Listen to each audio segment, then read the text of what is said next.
Welcome to A Lawyer's Guide to the Galaxy, a podcast about geek culture by lawyers with your hosts, Ben Siders and Kurt Taman. All right, everybody, it's Ben. I'm back with another Edamame episode. So today's episode is something I've been wanting to talk about for a while. Kirk and I have hinted at this at various points throughout the podcast, but whenever the topic of law in movies comes up, and not necessarily just in sci-fi, fantasy, and sort of traditional nerd genres, but really lawyer movies in general, we often get asked, what is your favorite lawyer movie, or what is the best or most realistic lawyer movie? And my answer is always the same, My Cousin Vinny. And that's the movie I want to talk about today. So this one's a little bit of a departure from our usual subject matter, and if you just don't care, then feel free to skip this one, and you won't miss out on anything. But I wanted to talk a little bit about that film, why I like it so much, even though it's kind of a silly movie, and why it is, in my view, one of the most realistic lawyer movies ever made. So if you haven't seen it, I'll give you a brief plot synopsis. It stars Ralph Macchio, the Karate Kid, as Bill Gambini, who is traveling through the American South on his way back to college. With his roommate or college friend, Sam, they're going through Alabama, a very, very rural part of Alabama, and they pull over into a little town to stop and get something to eat, maybe get some gas. While they're there, Ralph Macchio's character, Bill, grabs a can of tuna and sticks it in his pocket, meaning to pay for it later. He's got a big handful of groceries, forgets to pay for it. As they're driving away from the store, they're pulled over by the police. So what they don't know is that after they left the store, the clerk of the store was murdered. And the police are following them because they were seen leaving the scene shortly before this happened. But the way that the interrogation goes down, the police don't really explain what the charges are. They just say, do you know what you're here for? And Bill Gambini says, yeah, I know, it was stupid, thinking or talking about the can of tuna. And so he kind of admits that he does it. There's a miscommunication, and they are booked and arraigned for the murder of the clerk. So they make their phone call, and Bill finds out that Ralph Macchio's character learns from his mother that he has a cousin, Vincent LaGuardia Gambini, who passed the bar recently and could represent them for free. His friend Sam kind of wants to go with the public defender. So what you get is a fish-out-of-water story. Vincent Gambini comes down from New York to Alabama with his girlfriend, Mona Lisa. Hilarity ensues as they try to get by in rural Alabama, and so the plot proceeds. And we find out that Vincent only recently passed the bar exam, has never tried a murder trial in his life, is really kind of out of his depth here, but also doesn't want to let his cousin down. And the tension of the story is Vincent both learning how to practice law and do it properly, as well as the actual drama of the murder trial, and getting Bill and Sam, maybe it's Stan. It's Sam or Stan, I forget with. It's Rothstein is his last name, so Sam or Stan Rothstein. And establishing that these two boys did not commit this crime, and to kind of understand how they've gotten pegged with it. How is it that they're being accused of the crime that we as the audience are pretty sure they didn't commit? Well, we've been following the characters while they were in the store, and we never saw this happen. But then why did the police, the judge, the prosecuting attorney, why are they so convinced it's these guys? And how is Vince going to find exonerating evidence to get them off the hook? So here's why I love this movie so much. One, Vince Gambini is played by Joe Pesci, who is flawless in this role. He's got a nice, thick New York accent. He's, a New York Italian accent. And although the character kind of has that sort of typical New York tough guy exterior, there's a lot of scenes where you see him in a vulnerable moment where he's sitting in the hotel room in his underwear, reading through all the evidence in the file, trying to get to the bottom of this case. He really is trying hard. He's not a skilled attorney. He's not an experienced attorney, but he knows he has a big job to do. He's trying his best to do it. He's in over his head, and he's a fish out of water. I mean, there's nothing about the situation that is comfortable or easy for him. He makes the judge mad early on.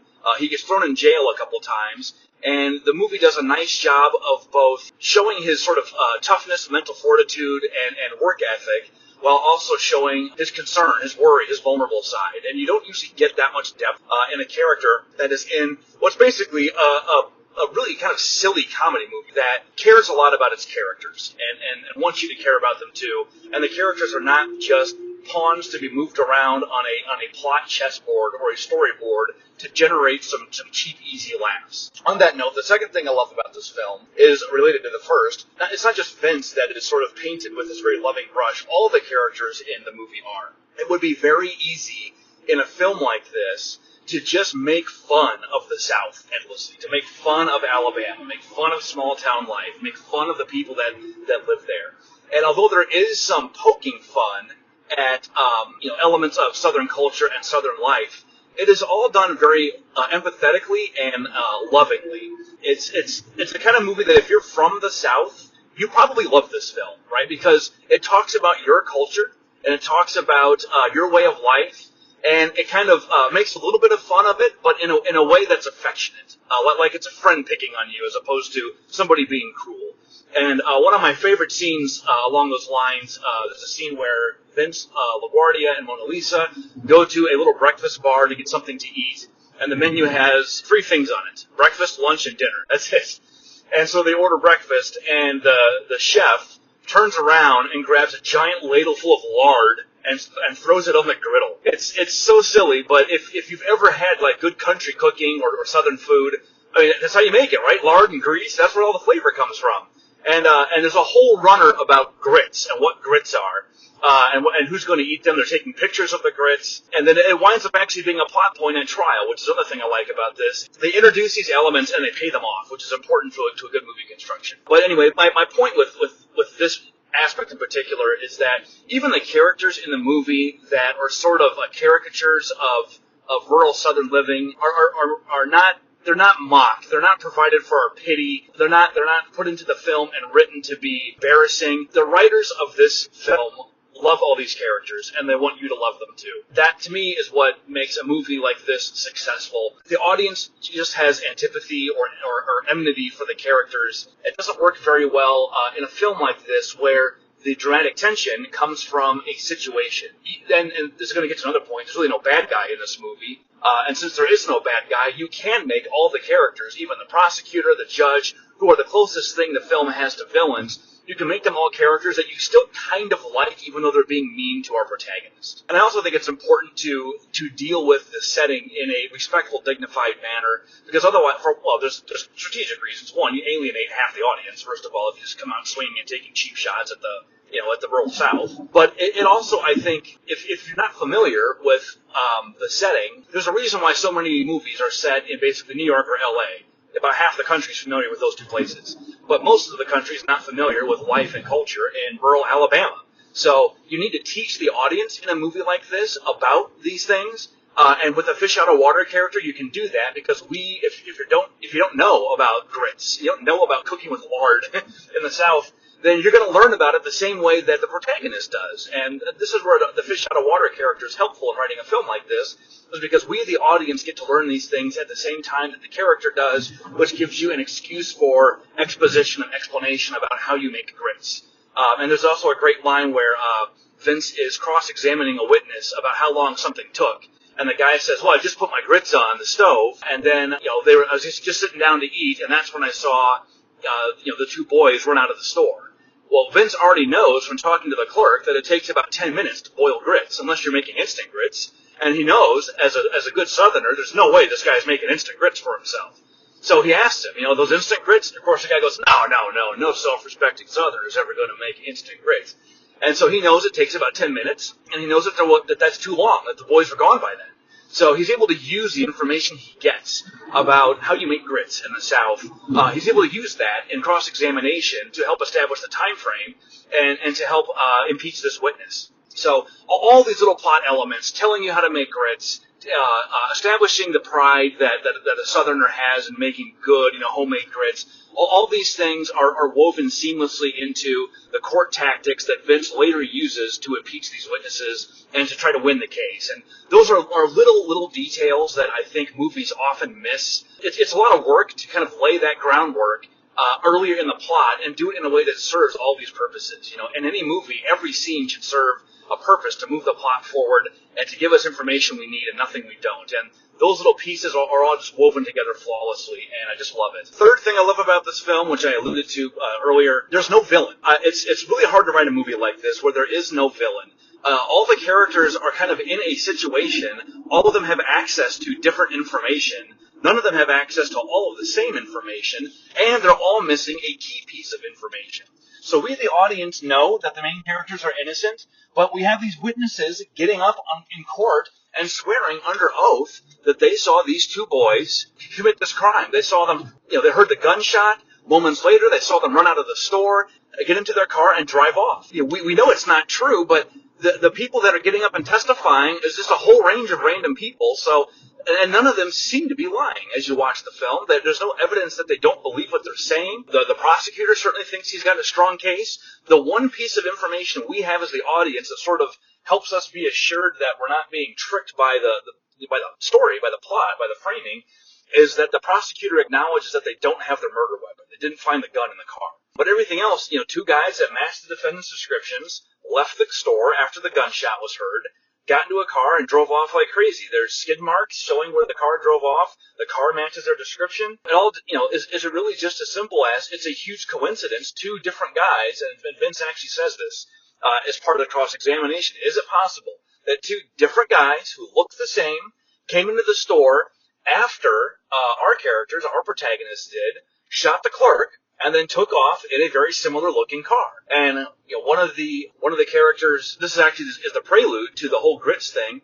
One of the characters says, "No, there wasn't enough time for that all to happen," and that's when Vince establishes that there's more time passed than what you remember. So the plot framing is really a matter of all the characters together. Some of them think they have the truth.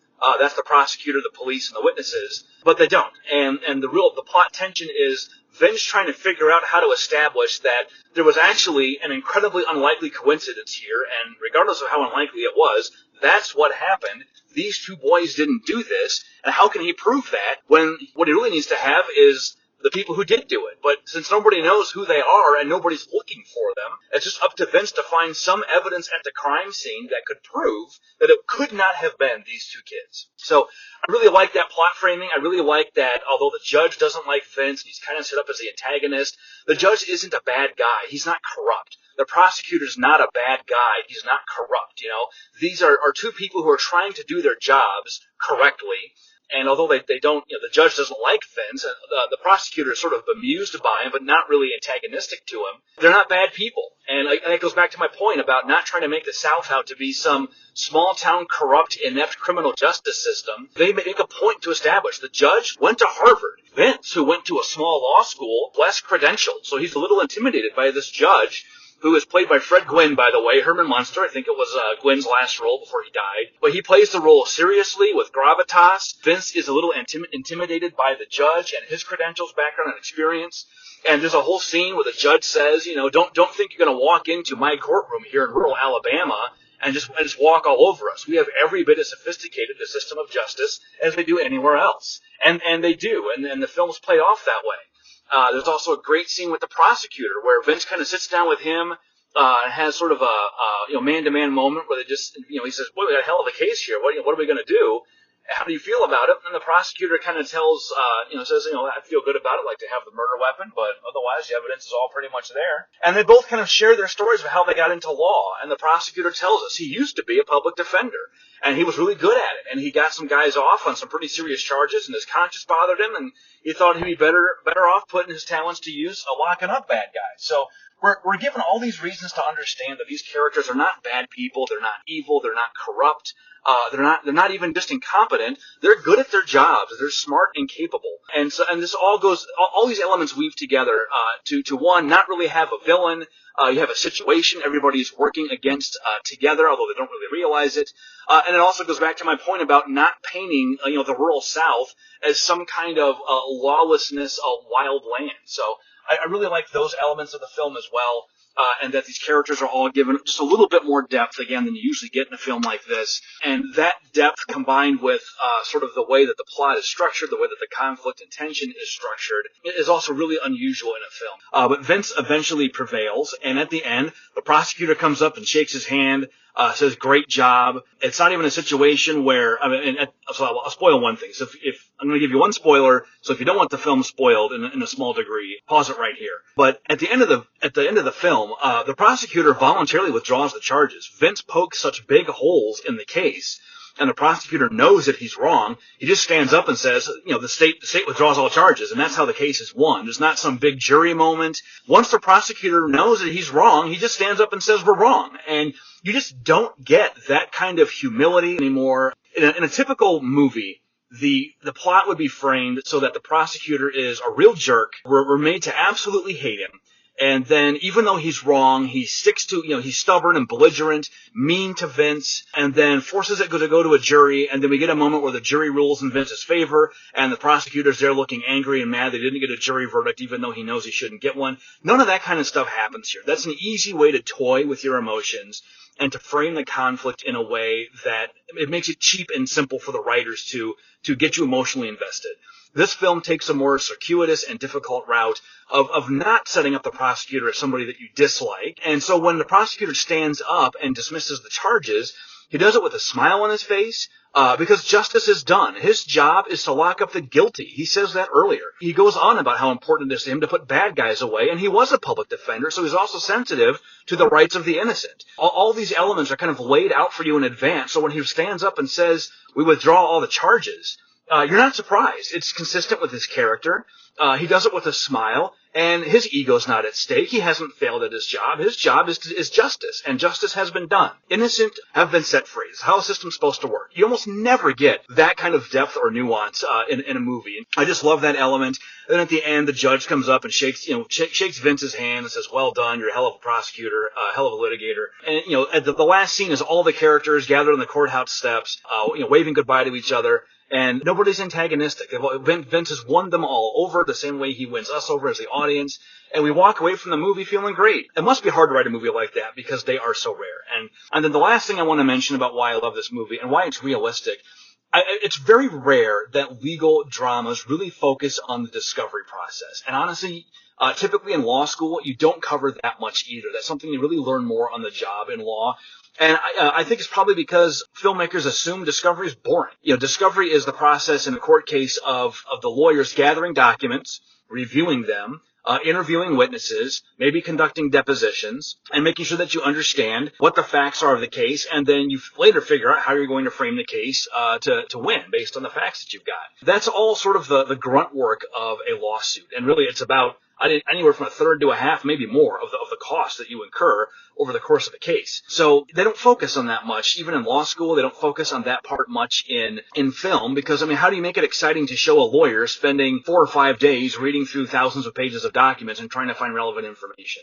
And they don't do that here, but they do show Vince going to the homes of the witnesses, taking pictures. All of these different things I've discussed kind of weave together really flawlessly into a screenplay that I actually think is really funny. I know it's kind of a broad comedy. There's some physical slapstick stuff, but it's got a lot of great one-liners. If you just want something that's lightweight, good, and has some legal drama without being pretentious and overly dramatic, it's just an almost flawless legal comedy film. And there aren't a lot of legal comedy movies if you think about it. It's kind of hard to have a comedy movie about a capital murder trial, and the death penalty hangs in the balance. That's a tough tone to strike. Anyway, that's it. Probably that's way more than I intended to say. If you haven't seen it, go see it. It's a great film, and it's my all-time favorite legal film for all the reasons I just gave. All right, that's all for this time. We'll see you next time.